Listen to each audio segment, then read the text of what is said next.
যে পাহাড় পাথরটা এটা হুজুর ইসলামের উপর ফেলে দেওয়ার জন্য চেষ্টা করা হয়েছিল, এখন আটকা আছে।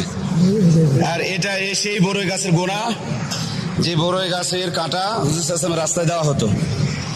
এটা সেই বুড়ির বাড়ি, এটা বুড়ি বাড়ি যেখানে আছেন, এটা বুড়ি বাড়ি। আর এটা বড়ই গাছের গোড়া।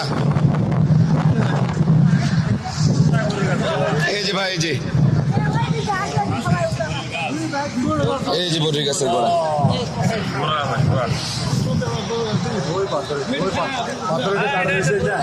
হ্যাঁ, এই যে বড় পাথরটা দাঁড়ায় আছে, এটা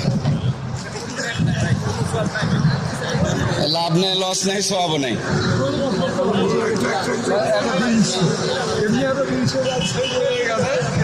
এটাই বুড়ির বাড়ি। আমাদের প্রিয় হাজিরা দেখছেন।